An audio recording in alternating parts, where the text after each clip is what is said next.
The credit alert showing $80,000 in debt arrived the same morning my brother posted photos of his new house on Instagram.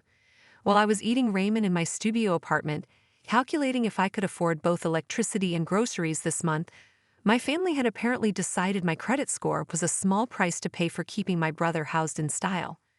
But the real question wasn't how they'd stolen my identity. It was why they'd used my social security number to commit fraud when they had pristine credit of their own.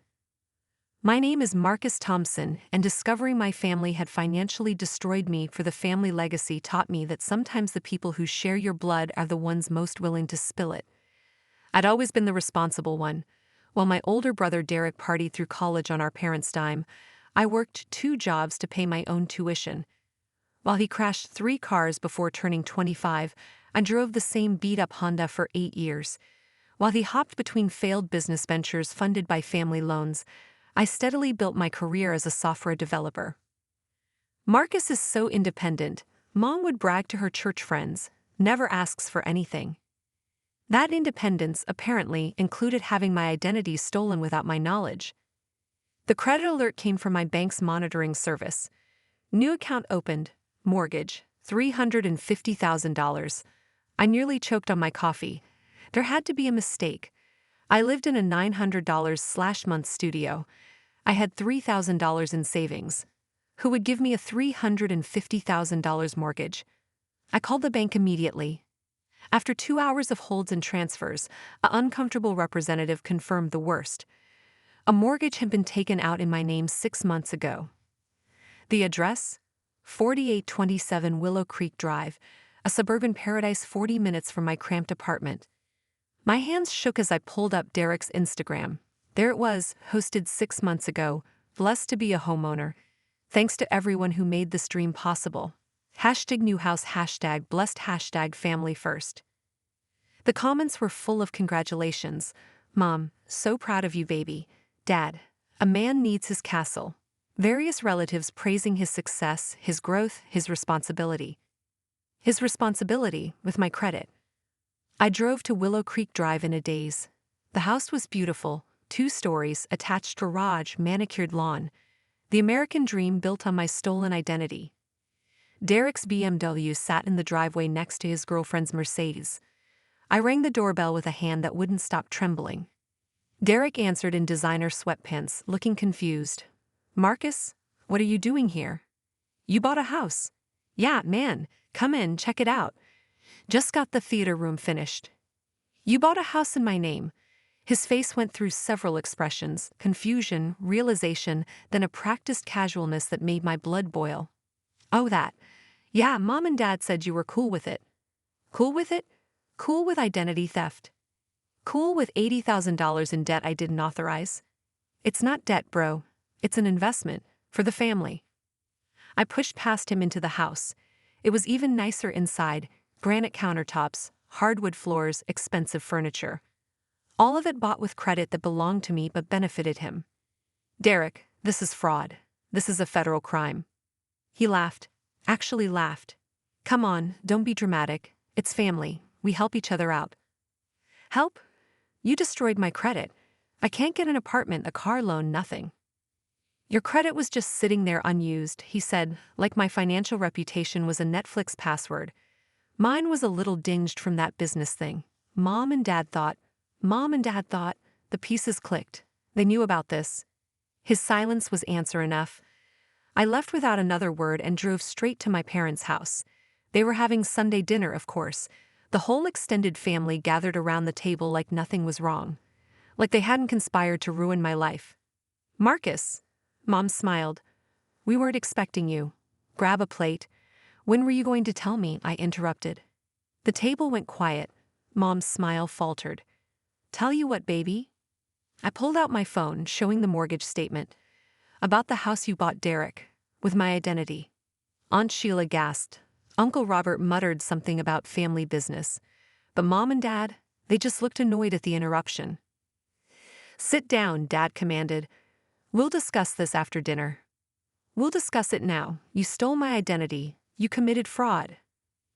We did what was necessary for the family, Mom said, voice sharp. Derrick needed a home. His credit was temporarily affected by circumstances beyond his control. Circumstances like defaulting on 3 business loans.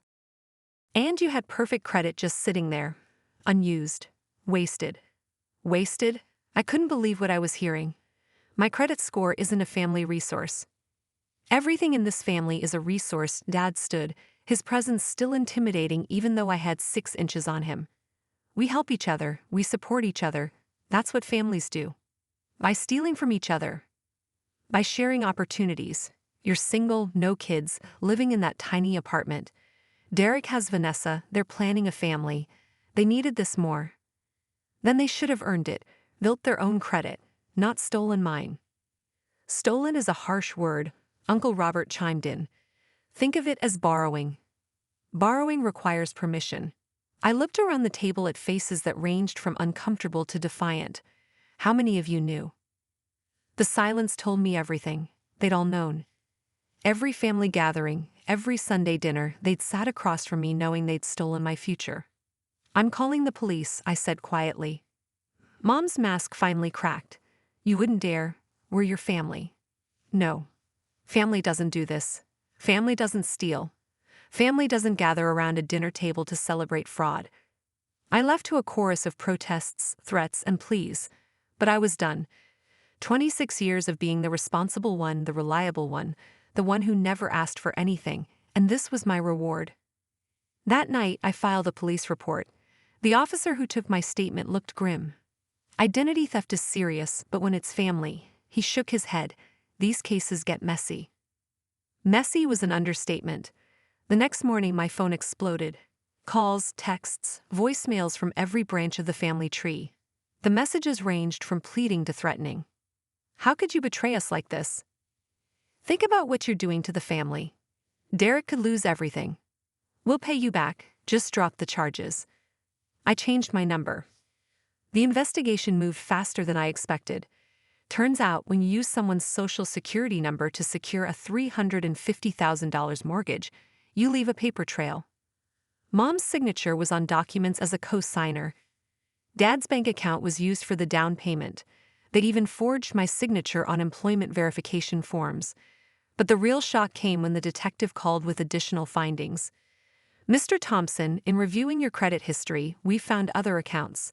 Credit cards, a car loan, even a business line of credit. Total debt in your name is close to $80,000, not including the mortgage. I sat down hard. What? It appears this has been going on for about 2 years. Small amounts at first, then escalating. Were you aware of any of this? 2 years. 2 years of family dinners where they smiled at me, knowing they were systematically destroying my financial future. 2 years of Marcus is so responsible, while they use that responsibility against me. No, I whispered. I had no idea. The arrests happened on a Tuesday. I wasn't there, but neighbors filmed it. Mom crying as they let her out in handcuffs. Dad stoic, head high, still believing he'd done nothing wrong. Derrick was arrested at the house, my house technically, while Vanessa screamed about injustice. The local news picked it up, family fraud, parents and son arrested for identity theft scheme. My phone number had changed, but somehow reporters found my LinkedIn, my work email, even showed up at my apartment. I gave one statement. I trusted my family. They betrayed that trust. The law will handle the rest. The trial took 18 months. 18 months of legal fees that drained my savings, of credit repair that seemed endless, of family members choosing sides. Some supported me, cousins who'd always thought something was off, and aunt who admitted she'd been pressured to stay quiet. But most rallied around my parents and Derrick, painting me as the ungrateful son who chose money over blood. It's the principle, I told my lawyer during one particularly brutal day of testimony. Principles are expensive, she replied, but in this case they're also profitable. She was right. The criminal case was just the beginning. The civil suit recovered the stolen funds, plus damages. The house was sold, debts cleared, and restitution ordered. It took 2 years total, but when the dust settled, I was awarded $400,000 in damages. It won't bring back the relationships, the judge said during sentencing, but it might bring you peace. Mom got 3 years out of 18 months with good behavior. Dad got 4. Derrick, as the direct beneficiary. 5. The federal charges for wire fraud, bank fraud, and identity theft stacked up quickly. I used the settlement money to rebuild. First, my credit, slowly, painfully, fighting for every point increase. Then my life. I left town, moved to Seattle, threw myself into work. But something had shifted. The responsible, trusting Marcus was gone. In his place was someone harder, warier, but also freer. I started a consultancy focused on financial security and identity protection. Turns out, family fraud is more common than people think. I spoke at conferences, wrote articles, built a business on the ashes of betrayal. 3 years after the arrest, I bought a yacht. Nothing flashy, a 40-foot sailboat I named Independence. I learned to sail, spent weekends on the water, sent postcards to friends from various ports along the Pacific coast. I never sent one to the federal correctional facilities where my family served their time. But sometimes when I was anchored in a quiet cove, I'd think about them. Wonder if they understood yet that their family legacy had become a criminal record. Mom was released first. She tried to contact me through a cousin. She's changed, they said. She wants to make amends. I declined. Change was good, but consequences were permanent. Dad got out 6 months later. He didn't try to contact me. Pride, probably. Or maybe he finally understood that some bridges, once burned, provided better light than passage. Derrick served his full sentence. No early release for good behavior. Apparently, he tried to run a credit card scam from inside. Old habits, as they say. The last I heard, he was living in a halfway house, working at a car wash. The BMW, the designer clothes, the house built on my stolen identity, all gone. Sometimes karma doesn't need help, but sometimes it appreciates a push. 5 years after that credit alert changed everything, I was featured in a financial magazine, From Victim to Victor, how one man turned family fraud into $1 million business. The article detailed my company's success, my advocacy work, my life rebuilt from theft. What it didn't mention was the postcards. Every month I sent one to myself, pictures from wherever the boat was anchored, Puget Sound, San Juan Islands, the Oregon coast. On the back, always the same message, built this myself, no theft required. It was petty, perhaps, but after years of being the responsible one, the one who never complained, never took more than offered, I'd earned a little pettiness. The last postcard I sent was different. It went to the house on Willow Creek Drive, now owned by a young family who'd bought it at foreclosure auction. On the front, a photo of my boat at sunset. On the back, to whom it may concern, I hope this house brings you joy. It was built on lies and paid for with stolen dreams, but houses aren't responsible for their foundations. Make better memories than the ones that came before. The man whose name is still on the original deed. I never sent another postcard after that. Didn't need to. The yacht, the business, the life I'd built, they spoke louder than any message could. Family, I learned, isn't about blood. It's about trust.